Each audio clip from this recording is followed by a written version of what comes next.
নমস্কার বন্ধুরা, আমি শ্রাবন্তী।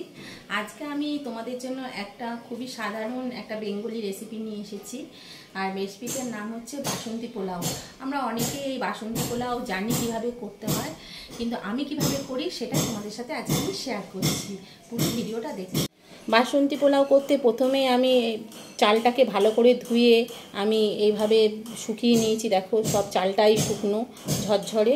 এটা হচ্ছে দেরাদুন রাইস নিয়েছি, গোবিন্দভোগ চাল দিয়েও তোমরা করতে পারো। আর লাগবে এখানে কিশমিশ, কাজু, আদা বাটা, গোটা গরম মশলা, ঘি, চিনি, হলুদ। এই কটা উপকরণ দিয়ে আজকে আমি এই বাসন্তী পোলাও রান্না করব। কিভাবে করছি সবটা দেখতে থাকো। প্রথমে আমি চালটা আগে হলুদ আর এই আদা বাটা দিয়ে চালটাকে আমি ভালো করে আগে মাখিয়ে নেব। পুরো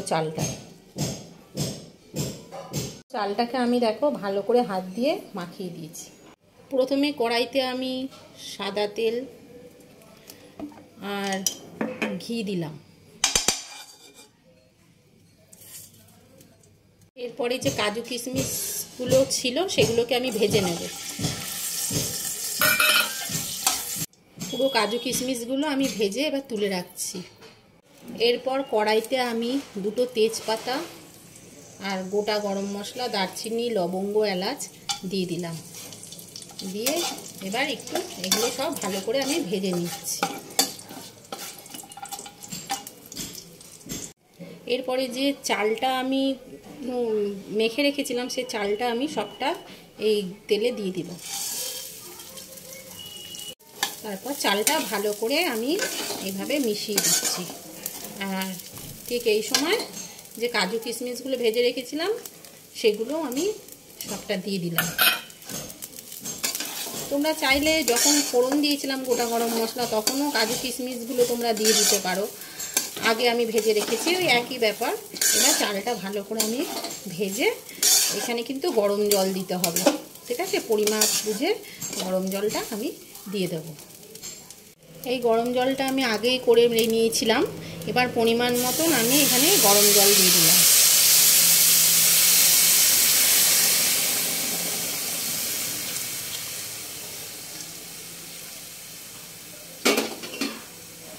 যতটা চাল নেবে ঠিক পরিমাপ বুঝে তার ডবল তোমরা জল দেবে। ঠিক এরকম চালটা এতটা ডুবে থাকবে, কেননা বেশি জল হয়ে গেলে আবার চালটা তোমার নরম হয়ে যাবে। এই রাইসটা হচ্ছে খুব ঝরঝরে হয়। কিছুই না, এবার আমি গ্যাসের ফ্লেমটাকে কমিয়ে দেব, একদম কমিয়ে দিয়ে এবার একটা ঢাকনা দিয়ে আমি এটা ঢেকে দেবো। এবার একটু বাদে বাদে আমি এসে দেখব যে কতটা কীরকম হয়েছে, পরিমাপ বুঝে আমি এটা দেখব। এখন এটা হোক। এবার ঢাকনাটা আমি তুললাম। তোলার পরে দেখো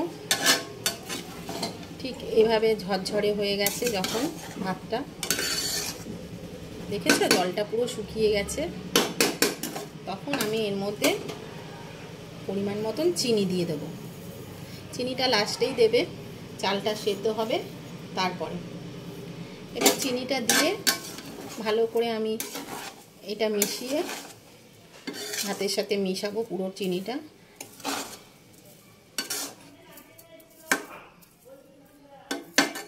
এটা মেশানো হয়ে গেলে আবার আমি কিছুক্ষণ এটা একটু ঢেকে রাখবো।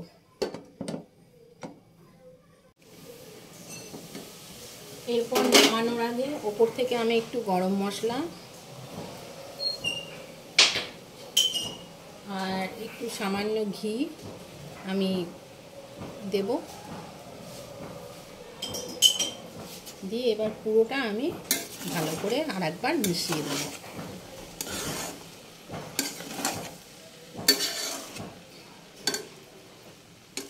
মিশিয়ে এবার আমার রেডি হয়ে গেল বাসন্তী পোলাও।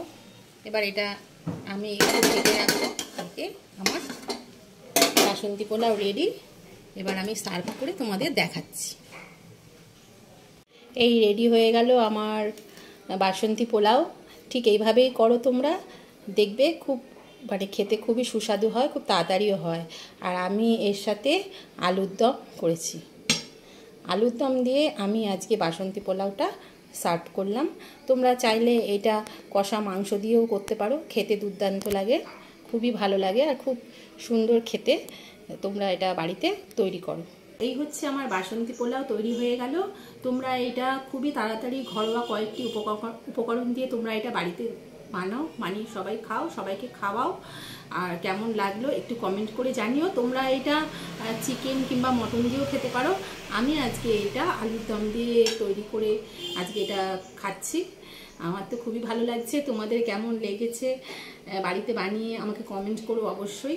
আর যদি ভালো লেগে থাকে আমার রেসিপিটি, অবশ্যই আমাকে একটা লাইক করে দিও, কমেন্ট করে জানিও।